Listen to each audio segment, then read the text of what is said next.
Saya selalu tu didatangi oleh orang-orang yang saya anggap mereka ni sebagai pengganggu lah. Datang rumah kan, lepas tu ketuk pintu, kita tengah makan ke dalam tu, nanti dia nak cerita agama kan. Bagi saya mereka ni sangat-sangat mengganggu lah saya punya privacy saya kan. Kali pertama saya tengok mereka ni sebelum saya dipindahkan kat Shah Alam, saya duduk dekat ITM Perak di Manjung ketika itu kan. Jadi dia selalu datang ketuk pintu, cakap agama. Sehinggalah pada tahun 2004, ketika itu Allah datangkan saya sedikit ujian lah. Ketika itu saya tak ada pekerjaan, tak ada perniagaan, dan memang tengah ada banyak masalah dalam kehidupan ketika itu. Panjang nak ceritanya. Tetapi datang satu orang hamba Allah Ta'ala ni yang memang dia selalu ikut usaha dakwah ni. Dia bagi satu nasihat yang sangat pendek, tapi nasihat tu menyebabkan saya tak boleh tidur the whole night. Dia datang jumpa dengan saya, dia kata masalah abang ni mudah je, dia kata. Padahal kita rasa macam dah serabut lah kan dalam pemikiran dia. Manusia bila ada masalah kewangan, dia akan melibatkan masalah keluarga kan. Betul.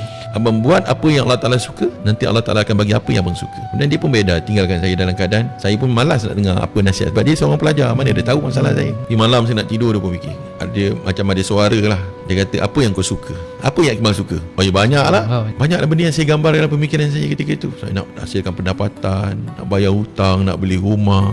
Tetapi dia ada syarat kat situ. Seandainya saya nak dapat apa yang saya suka, saya kena buat apa yang Allah Ta'ala suka. Sebagai orang awam, saya tak nampak tu dakwah tau. Saya cuma nampak solat je. Oh, saya ni kena perbaiki solat saya lah kan. Tapi pagi tu saya datang malam dengan niat untuk memperbaiki saya punya solat, dengan niat supaya Allah Ta'ala suka dengan saya, supaya Allah Ta'ala nanti bagi apa yang saya suka. Saya pun solat lah pagi, subuh pergi, zuhur pergi. Tetapi saya tak ada kekuatan lepas beberapa hari tu. Lepas 3 hari 4 hari tu tak ada kekuatan nak pergi tau.